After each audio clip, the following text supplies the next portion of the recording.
ಆತ್ಮೀಯ ವೀಕ್ಷಕರೇ, ನೀವೇನಾದರೂ ನಮ್ಮ ಯೂಟ್ಯೂಬ್ ಚಾನಲನ್ನು ಫಸ್ಟ್ ಟೈಮ್ ವಾಚ್ ಮಾಡ್ತಾ ಇದ್ದೀರಾ? ಹಾಗಿದ್ದಲ್ಲಿ ಚಾನಲನ್ನು ಸಬ್ಸ್ಕ್ರೈಬ್ ಮಾಡಿಕೊಳ್ಳಿ, ಯೂಟ್ಯೂಬ್ ಚಾನಲನ್ನು ಲೈಕ್ ಮಾಡಿ. ವೀಕ್ಷಕರೇ, ಸರ್ಕಾರಿ ನೌಕರರಿಗೆ ಹಬ್ಬದ ಗಿಫ್ಟ್ ಶೇಕಡ 4% DA ಹೆಚ್ಚಳದ ಬಗ್ಗೆ ಘೋಷಣೆ ಸಾಧ್ಯತೆ. ವೀಕ್ಷಕರೇ, ಇಂದಿನ ಈ ಒಂದು ವಿಡಿಯೋದಲ್ಲಿ ತುಟ್ಟಿ ಭತ್ಯೆ ಮತ್ತು ತುಟ್ಟಿ ಪರಿಹಾರದ ಕುರಿತು ಒಂದು ಲೇಟೆಸ್ಟ್ ಅಪ್ಡೇಟನ್ನು ತಮ್ಮೊಂದಿಗೆ ಶೇರ್ ಮಾಡ್ತಾ ಇದ್ದೇನೆ. ವಿಡಿಯೋನ ಕೊನೆವರೆಗೂ ವಾಚ್ ಮಾಡಿ, ಅದರ ಜೊತೆಗೆ ನಮ್ಮ ಯೂಟ್ಯೂಬ್ ಚಾನಲನ್ನು ಕೂಡ ಸಬ್ಸ್ಕ್ರೈಬ್ ಮಾಡಿಕೊಳ್ಳಿ. ವೀಕ್ಷಕರೇ, ಸ್ಕ್ರೀನ್ ಮೇಲೆ ಗಮನಿಸ್ತಿರಬಹುದು, ಕಳೆದ ವರ್ಷ ಅಕ್ಟೋಬರ್ ಮೊದಲನೇ ವಾರ DA ಹೆಚ್ಚಳ ಘೋಷಣೆ ಮಾಡಲಾಗಿತ್ತು.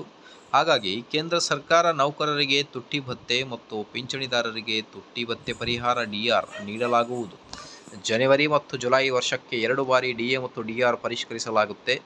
ಈ ತಿಂಗಳಂತ್ಯಕ್ಕೆ ಇಲ್ಲವೇ ಮುಂದಿನ ತಿಂಗಳ ಮೊದಲನೇ ವಾರ DA ಮತ್ತು DR ಹೆಚ್ಚಳ ಘೋಷಣೆ ಮಾಡುವ ಸಾಧ್ಯತೆ ಇದೆ ಎನ್ನಲಾಗಿದೆ. ವೀಕ್ಷಕರೇ, ಹಾಗಿದ್ದಲ್ಲಿ ಕೇಂದ್ರ ಸರ್ಕಾರಿ ನೌಕರರಿಗೆ DA DR ಇನ್ಕ್ರೀಸ್ ಆದರೆ ಸ್ಟೇಟ್ ಗೌರ್ಮೆಂಟ್ ಎಂಪ್ಲಾಯೀಸ್ಗೂ ಕೂಡ ಹೆಚ್ಚಿಗಾಗುತ್ತೆ. ಸೊ ಹಾಗಾಗಿ ಆದಷ್ಟು ಬೇಗ ಆದೇಶ ಬರಲಿ. ಇದೇ ಥರ ಮಾಹಿತಿಗೋಸ್ಕರ ಲೈಕ್, ಶೇರ್ ಆ್ಯಂಡ್ ಸಬ್ಸ್ಕ್ರೈಬ್.